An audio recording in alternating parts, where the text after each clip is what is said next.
Diproduksi oleh LPPL Wibawa Mukti Kabupaten Bekasi. Suara Nusantara ke-110 Bersama saya Bayu Nugraha dan saya Nadia. Inilah Suara Nusantara selengkapnya. Nah, Sobat Nusantara, Suara Nusantara ke-110 kali ini kita akan membuka informasi yang pertama dari LPPL Wibawa Mukti Kabupaten Bekasi. Informasinya ada apa nih, Po Nadia? Ya, informasi terbarunya adalah Kejari Kabupaten Bekasi mengajak mahasiswa untuk cegah tindak pidana terorisme. Oke, salah satu upaya dari Kejari tentunya yang patut kita contoh. Betul, ini dia berita selengkapnya. Kejaksaan Negeri atau Kejari Kabupaten Bekasi menggelar kegiatan Jaksa Masuk Sekolah atau JMS bersama dengan mahasiswa Presiden University. Kegiatan yang mengambil tema pemberantasan tindak pidana terorisme itu digelar secara virtual di Comment Center Diskominfo Santik Kabupaten Bekasi. Kepala Kejaksaan Negeri Kabupaten Bekasi, Mahayudian Suryandari menjelaskan, JMS merupakan program Kejaksaan Agung Republik Indonesia dan Korps Adiaksa di seluruh wilayah Indonesia. Tujuannya adalah agar terciptanya masyarakat sadar hukum dan taat hukum. Dilaksanakannya kegiatan tersebut merupakan bagian dari pembinaan masyarakat yang taat hukum atau Bimaskum. Termasuk juga di dalamnya berkenaan dengan penyuluhan dan penerangan hukum yang dilaksanakan secara rutin oleh Kejaksaan, dalam hal ini Kejaksaan Negeri Kabupaten Bekasi. Jadi sebetulnya apa yang kita laksanakan hari ini kan bagian dari program Binmatkum ya, pembinaan masyarakat yang taat hukum, termasuk juga penyuluhan dan penerangan hukum yang dilaksanakan secara rutin oleh Kejaksaan, dalam hal ini Kejaksaan Negeri Kabupaten Bekasi. Untuk pemberantasan tindak pidana terorisme, kenapa kita mengambil tema itu? Karena memang kemarin belum lama ini dikeluarkan Perpres nomor 7 tahun 2021, sehingga memang kita harus sama-sama sadari, sama-sama menyepakati bahwa pemberantasan terhadap tindak pidana terorisme ini tidak bisa dilakukan hanya oleh aparat saja, hanya oleh pemerintah saja, tapi harus ada sinergitas yang terarah, yang sistematis, dan kemudian berkelanjutan dari seluruh lapisan masyarakat, termasuk dalam hal ini sivitas akademika. Kenapa kita memilih Presiden University? Karena memang Presiden University letaknya ada di Cikarang, sehingga menurut kami cukup strategis untuk bisa memberikan pemahaman, menggetok tularkan atau menyebarkan kepada rekan-rekannya agar paham-paham yang mengarah kepada apa yang disampaikan oleh Pak Joko tadi, intoleran, radikal yang kemudian menjurus kepada terorisme tidak terjadi dan bertumbuh kembang di Kabupaten Bekasi. Ya. Sementara itu, Direktur Perangkat Hukum Internasional Badan Nasional Penanggulangan Terorisme, Joko Sulistianto menjelaskan, program Jaksa Masuk Sekolah kali ini adalah Jaksa Masuk Kampus. Menurutnya di dalam kampus terdapat masyarakat ilmiah sehingga menjadi bagian yang sangat penting diberikan pemahaman mengenai tindak pidana terorisme. Ini program Jaksa Masuk Sekolah yang kali ini adalah Jaksa Masuk Kampus. Kampus adalah sebuah masyarakat ilmiah yang tema diketengahkan pada siang ini adalah tentang penanggulangan tindak pidana terorisme. Jadi Kejaksaan Negeri Kabupaten Bekasi ini menganggap mahasiswa penting untuk diberikan hal seperti ini karena mereka ini rentan terpapar. Masyarakat ilmiah mereka gampang dimasuki oleh paham-paham yang tadi intoleran, radikalisme yang menjurus kepada terorisme. Nah ini kita perlu semenjak atau sedini mungkin kita berikan hal-hal yang bagaimana sebaiknya berbangsa dan bernegara. Memang sejatinya mereka sudah mengerti karena Presiden University ini kan presiden yang sekolah yang terbaik di kabupaten ini.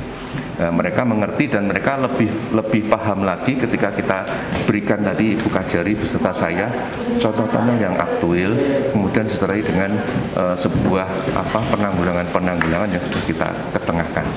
Dan ini bagus sekali, mahasiswa mengerti dan pertanyaan dari mereka pun bagus-bagus. Mereka pemerhati juga permasalahan ini dan diharapkan sedini mungkin mereka akan mengerti dan mereka akan membantu kita, terutama di aparat setempat untuk nanti berpartisipasi aktif, melaporkan ataupun dia sendiri menolak paham-paham yang memang intoleran, radikal, yang menjurus ke arah terorisme.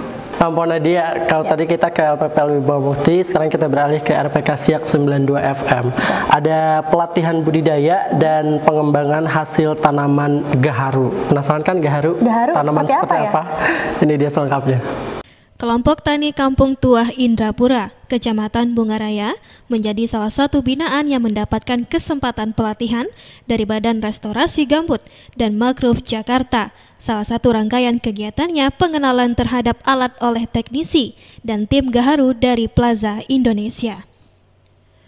Pelatihan budidaya dan pengembangan tanaman gaharu ini berlangsung selama 5 hari sebagai upaya dalam mendorong pemulihan ekonomi masyarakat. Kegiatan kali ini merupakan kegiatan pelatihan yang dilaksanakan oleh BRGM dan yang didanai oleh UKCCU yang bertujuan untuk pemulihan ekonomi masyarakat, khususnya di Desa Tuah Indrapura ini yang berfokus untuk memproduksi produk gaharu. Pelatihan ini akan dilaksanakan selama 5 hari. Salah satu rangkaiannya itu hari ini itu perkenalan alat yang disampaikan langsung oleh teknisi dan tim dari Gaharu Plaza Indonesia, sehingga dapat menjelaskan kepada petani-petani fungsi dari masing-masing alat tersebut. Penghulu Kampung Tuah Indrapura mengatakan, ekonomi pertanian gambut seperti tanaman gaharu menjadikan sentra menjanjikan untuk usaha meningkatkan kualitas ekonomi warganya. Terutama saat ini telah dibentuk kelompok Tani Gaharu Bertuah Jaya di Kecamatan Bungaraya. Untuk pengembangan ekonomi gambut, ya terutama di bidang pertanian gambut ataupun di bidang pertanian gaharu, warga sangat-sangat merasa ingin meningkatkan taraf ekonomi daripada petani gaharu tersebut. Di sisi lain, PLH Camat Bungaraya berharap agar peserta yang mengikuti pelatihan dapat mengikuti arahan yang diberikan sehingga hasil akhir petani gaharu dapat meningkatkan ekonomi, khususnya tanaman gaharu Kampung Tuah Indrapura. Jadi harapan kami dari pihak kecamatan yang pertama yaitu peserta agar bisa mengikuti acara ini dari awal sampai akhir, manfaatkan kesempatan. Nanti tentunya akan menimba ilmu dan bisa dipraktikkan di lapangan. Dan kita juga berharap nanti hasil akhir dari pelatihan ini yaitu bisa mungkin meningkatkan ataupun menambah ekonomi dari gaharu yang ada di Kampung Tuah Indrapura ini. Mungkin harapan kami dari pihak kecamatan itu. Dari LPPL RPK Siak Provinsi Riau mengabarkan untuk Suara Nusantara. Bang Bayu, kita beralih lagi ke Purworejo. Oke, ada apa nih di Purworejo? Informasi selanjutnya kita dapat dari LPPL Irama FM Purworejo. Ya, informasinya adalah Menparekraf Sandiaga Uno mengunjungi glamping di Loanop di Purworejo. Pariwisata berarti ini ya? Ya, seperti apa berita selengkapnya? Ini dia. Mempunyai komitmen tinggi untuk mengembangkan pariwisata Kabupaten Purworejo membuat Menteri Pariwisata dan Ekonomi Kreatif Sandiaga Uno kembali mengunjungi Kabupaten Purworejo pada Rabu 23 Juni 2021.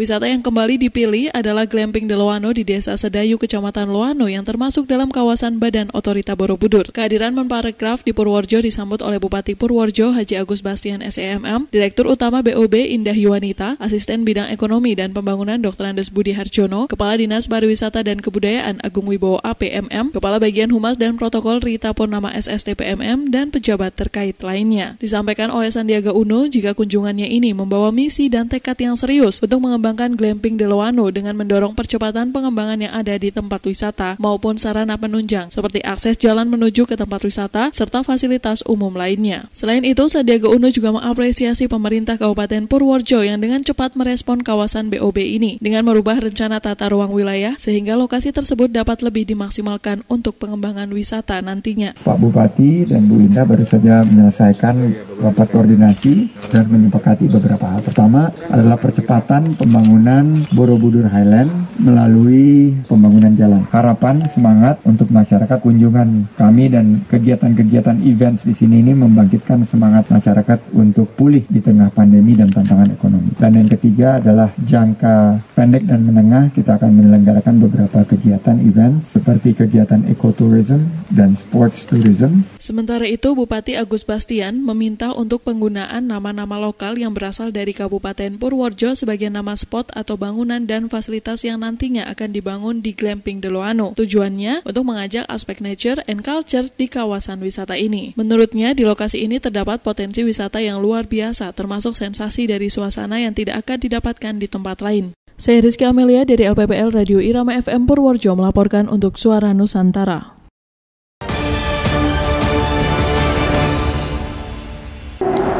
Po Nadia, mau ikut jalan-jalan sama saya ke Bali? Boleh dong, Bang. Oke, tapi ini informasi ya. Oh, ada informasi apa di Bali nih, Bang? Ada informasi dari Radio Ananta Praja Suara FM, Jemberana, Bali. Kunjungan kerja Ketua Tim Penggerak PKK Provinsi Bali di Kabupaten Jemberana. Informasi selengkapnya.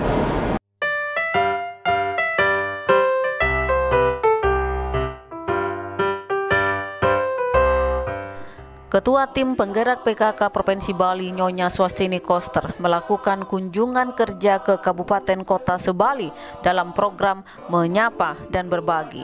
Kunjungan kerja di Kabupaten Jemberana berlangsung pada Jumat 25 Juni 2021 bertempat di Anjungan Cerdas Mandiri Rambut Siwi, Desa Yembang, Kecamatan Mendoyo. Disambut oleh Ketua Tim Penggerak PKK Kabupaten Jemberana, Nyonya Chandra Tambe beserta jajaran Tim Penggerak PKK Kabupaten Jemberana. Acara dihadiri Bupati Jemberana Inengah Tambe, PJ Sekda Jemberana, Kepala Dinas PMD Provinsi Bali, Kepala Dinas Kesehatan Provinsi Bali, Direktur Rumah Sakit Mata Bali Mandara, Ketua Ikatan Bidan Provinsi Bali, Kepala OPD terkait di lingkungan pemerintah Kabupaten Jemberana, serta sejumlah undangan lainnya. Dalam acara tersebut diserahkan bantuan secara simbolis diantaranya dari Dinas Kesehatan Provinsi Bali berupa handuk germas dan payung kepada balita gizi buruk, ibu hamil kekurangan energi kronis atau KEK, lansia, penyandang disabilitas, dan kader PKK.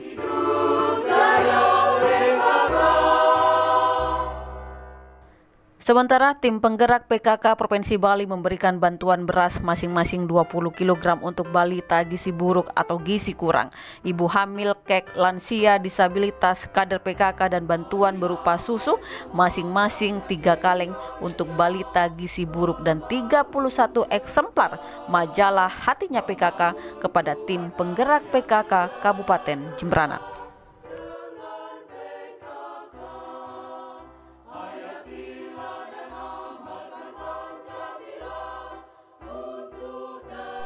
Ketua Tim Penggerak PKK Kabupaten Jemberana, Nyonya Chandra Tambe, dalam sambutannya menyampaikan terima kasih kepada Ketua Tim Penggerak PKK Provinsi Bali beserta jajaran yang telah memberikan bantuan sosial kepada masyarakat Jemberana dengan sasaran 10 orang balita gizi buruk, 10 orang ibu hamil yang mengalami kekurangan energi kronis atau KEK, 10 orang lansia terlantar, 10 orang penyandang disabilitas, dan 10 orang kader PKK yang kurang mampu. Dan Nyonya Chandra Tambe berharap balita yang semula gizi buruk menjadi gizi baik dan tumbuh kembang balita menjadi optimal. Bagi ibu hamil yang kekurangan energi kronis atau KEK dapat terpenuhi asupan energi dari makanan yang sehat dan bernutrisi. Sedangkan bagi kader kurang mampu, lansia terlantar, dan penyandang disabilitas, Nyonya Chandra berharap dapat meringankan beban kehidupan sehingga selalu sehat dan bahagia. Pada kesempatan yang berbahagia ini, selaku tuan rumah, saya menyampaikan selamat datang kepada Ibu Gubernur Bali, Nyonya Putri Koster, selaku Ketua Tim Penggerak PKK Provinsi Bali beserta jajaran di Bumi Mekepung dan Tanah Depok Jemberana. Saya berterima kasih bahwa Tim Penggerak PKK Provinsi Bali beserta jajaran dapat memberikan bantuan kepada masyarakat Jemberana. Sementara itu, Ketua Tim Penggerak PKK Provinsi Bali, Nyonya Swastini Koster, meminta kepada Tim Penggerak PKK untuk selalu bersinergi dengan pemerintah dalam mewujudkan visi misi pimpinan daerah dan berharap kepada Ketua Dekranasda Kabupaten Jemberana untuk memanfaatkan Anjungan Cerdas Rambut Siwi sebagai ajang untuk menampilkan produk-produk Kabupaten Jemberana dan memberdayakan IKM dan UMKM yang ada. Sumber konflik yang sarang sami yang menerima bantuan masyarakat Jembrana yang sangat-sangat yang kasihi.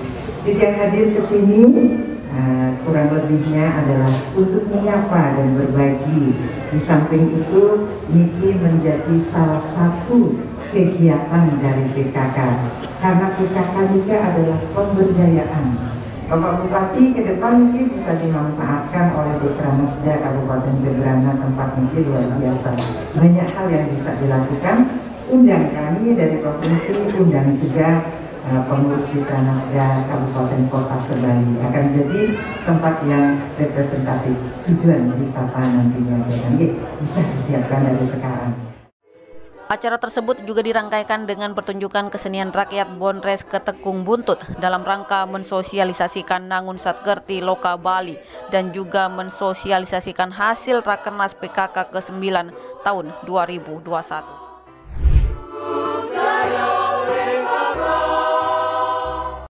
Bang Bayu, dari Bali kita jalan-jalan lagi yuk. Kemana nih hari ini? Nah, kali ini kita ke Sumatera Selatan.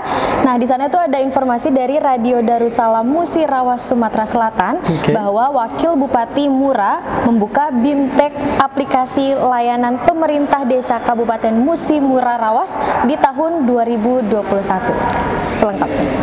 Wakil Bupati Musirawas buka BIMTEK aplikasi layanan pemerintah daerah Kabupaten Musirawas tahun 2021. Wakil Bupati Musirawas Haja Suwarti Burlian membuka kegiatan bimbingan teknis aplikasi layanan pemerintah daerah Kabupaten Musirawas tahun 2021 di Aula BLK Disnaker Kabupaten Musirawas Selasa 29 Juni 2021 seperti yang dilaporkan Diskominfo Musirawas. Turut hadir analis kebijakan ahli Madya Badan Penelitian dan Pengembangan Kemendagri RI Jogi Tambunan, penyusun bahan kebijakan penelitian dan pengembangan Mendagri RI Walemandestu Ambarua, Kepala Balitbang, peserta BIMTEK aplikasi layanan pemerintah daerah. Dalam sambutannya, Wakil Bupati Musirawas Haja Suwarti Burlian menyambut baik dilaksanakannya BIMTEK aplikasi layanan pemerintah daerah diharapkan melalui kegiatan ini dapat meningkatkan pengetahuan teknologi sumber daya manusia di Pemkab Musirawas.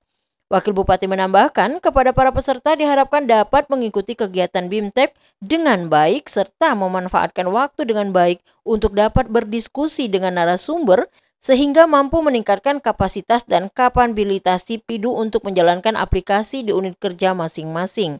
Linda Ali, Radio Darussalam melaporkan. Nah, masih dari Radio Darussalam ya, Musirawas Sumatera Selatan. Informasi selanjutnya yaitu keselamatan siswa jadi prioritas saat pembelajaran tatap muka. Betul. Ini dia informasi selengkapnya.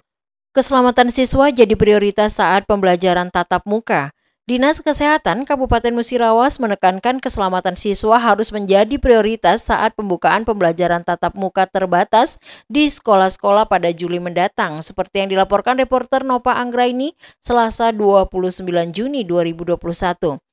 Kasih Imunisasi dan Kesehatan Khusus Dinas Kesehatan Kabupaten Musirawas Ari Winarko SKM MKes Epid mengatakan, seluruh guru yang ikut dalam pembelajaran tatap muka juga harus sudah divaksin dan dipastikan tidak memiliki penyakit komorbid. Hal ini dalam upaya mengutamakan keselamatan para siswa atau peserta didik agar memiliki alasan kuat PTM dapat dilakukan. Berdasarkan data kumulatif dari tahun 2020 hingga 2021 menunjukkan bahwa total kasus itu ada 838 kasus COVID-19, kasus sembuh 767 kasus dan kasus meninggal 38 kasus. Selain itu, dalam proses isolasi ada 33 kasus, antara lain 15 ada di rumah sakit dan 18 mendapatkan isolasi mandiri. Maka dari itu, penting untuk diingat bahwa kesempatan pembukaan sektor pendidikan ini harus dijaga stabilitasnya secara hati-hati dan terbatas. Kemudian pemerintah juga diminta menekan laju penularan dan penurunan angka kasus aktif di wilayahnya masing-masing. Upaya menekan angka kasus aktif penting dilakukan karena potensi lonjakan kasus pembelajaran tatap muka masih tetap mengancam. Sehingga munculnya lonjakan kasus di berbagai daerah harus diantisipasi dan meningkatkan potensi penularan. Linda Ali, Radio Darussalam melaporkan.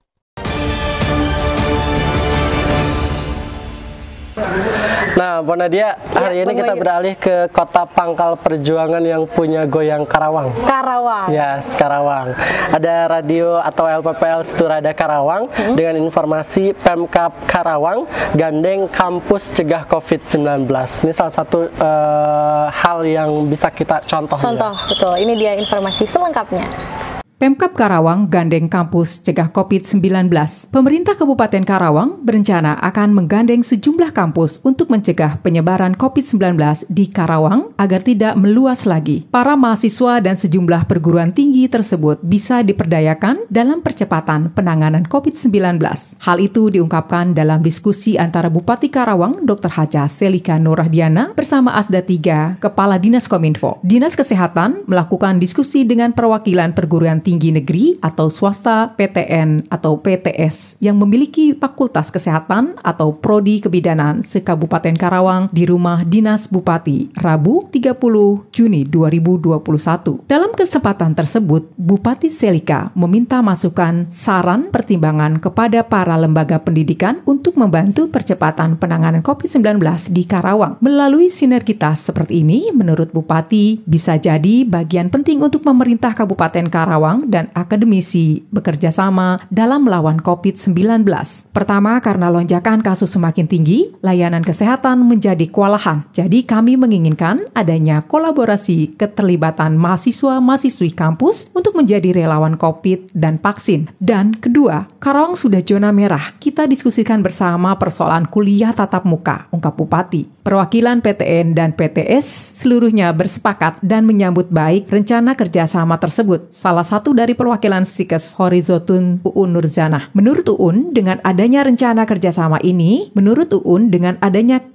itu, pihaknya akan lebih merasa nyaman dan aman ketika menerjunkan mahasiswanya dalam penanganan pandemi COVID-19. Diakuinya, selama pandemi hingga saat ini, pihaknya masih terkendala untuk menerjunkan mahasiswa tingkat akhir ke rumah sakit. Kalau ada kebijakan yang mendukung, kami bisa melibatkan mahasiswa, bukan hanya dari tingkat akhir, tapi segala tingkat, bahkan juga sekaligus dosen. Sementara di kampus kami sudah ada 250 orang yang telah memiliki pengalaman di lapangan sebelumnya, ungkap Uun. Selama ini, kata Uun, mahasiswa di kampusnya memang memiliki antusias tinggi untuk praktik kerja lapangan. Dengan begitu, dapat mengaplikasikan ilmunya yang diperoleh di kampus kepada masyarakat. Paling masukan dari kami ingin Pemkab mempercepat vaksinasi bagi mahasiswa. Kami akan terjun ke lapangan, kami juga akan berdiskusi dengan pihak intern kampus soal bagaimana teknis izin orang tua mahasiswa, katanya. Saya Gerianti dari LPPL Seturada Pangkal Perjuangan melaporkan untuk Suara Nusantara. Nah, Bang Bayu, informasi selanjutnya dari Radio Besemah FM. Ya, jadi Wali Kota Pagar Alam yaitu Bapak Alpian Maskoni menghadiri acara peringatan Hari Kesatuan Gerak PKK ke-49. Ini dia informasi selengkapnya.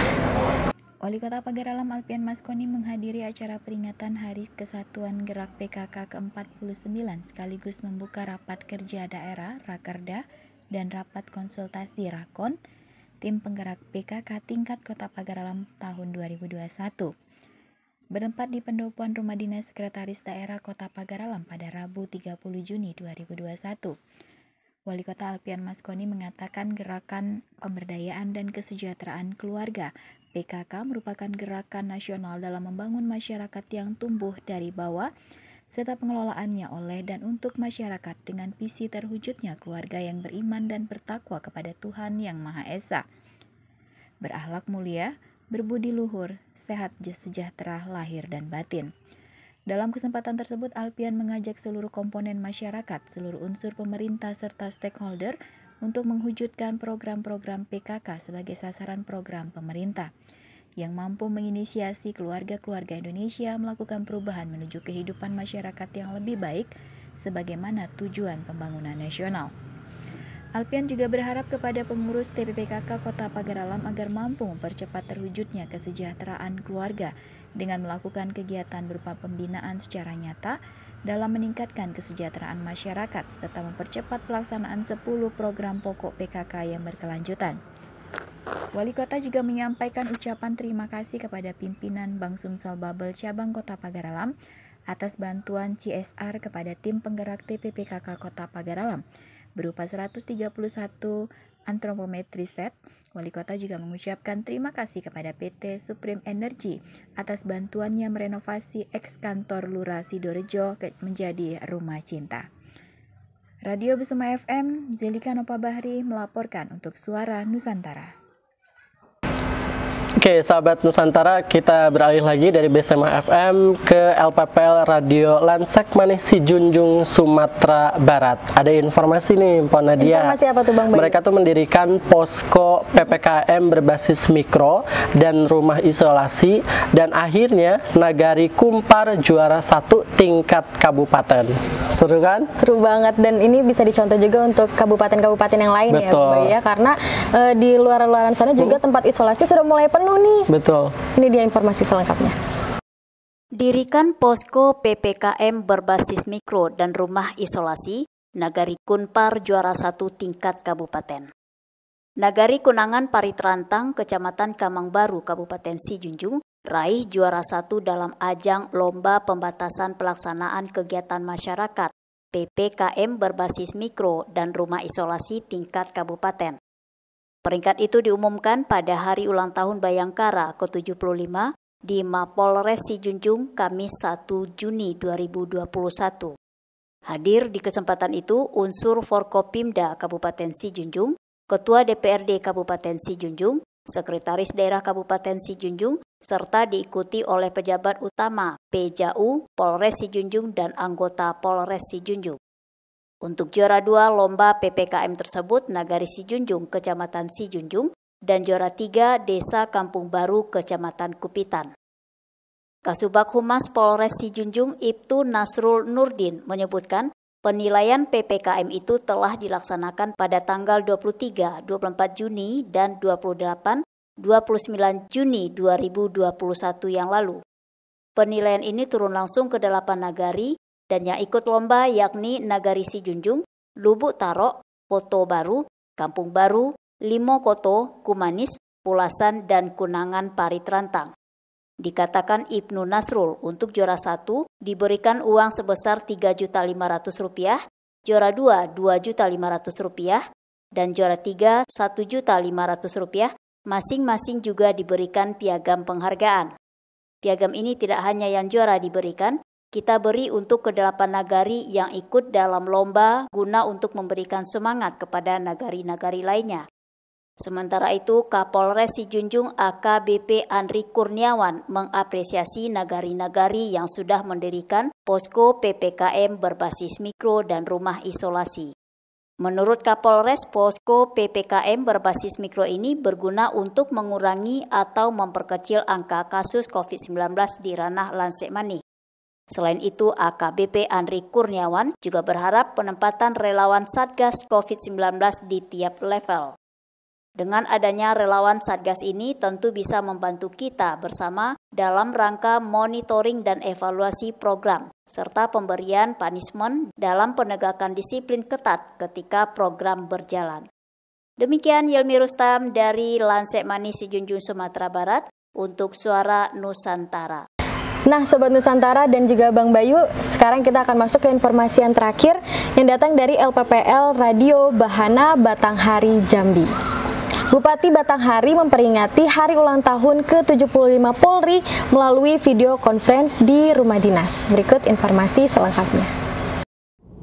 Pendengar, Kamis pagi 1 Juli 2021, Bupati Batanghari Muhammad Fadil Arif SE bersama Forkopimda mengikuti HUT Bayangkara ke-75 melalui video conference di rumah dinas Bupati Batanghari dengan tema Transformasi Polri yang presisi mendukung percepatan penanganan COVID-19 untuk masyarakat sehat dan pemulihan ekonomi nasional menuju Indonesia maju. Dalam kata sambutannya, Bupati Batanghari mohon kepada Kapolres dan jajarannya tetap jaga sinergitas karena kita yakin dan percaya tugas yang kita emban bersama-sama akan lebih mudah kita laksanakan. Sementara itu, Kapolda Jambi diwakili Kapolres Batanghari memberikan penghargaan kepada pemerintah Kabupaten Batanghari terhadap kerjasama dan partisipasinya sebagai mitra Polri dalam menciptakan situasi Kamtibmas yang kondusif guna mendukung tugas kepolisian daerah Jambi 2021. Regina Basli, LPPR Radio Bahanau Batanghari melaporkan untuk Suara Nusantara.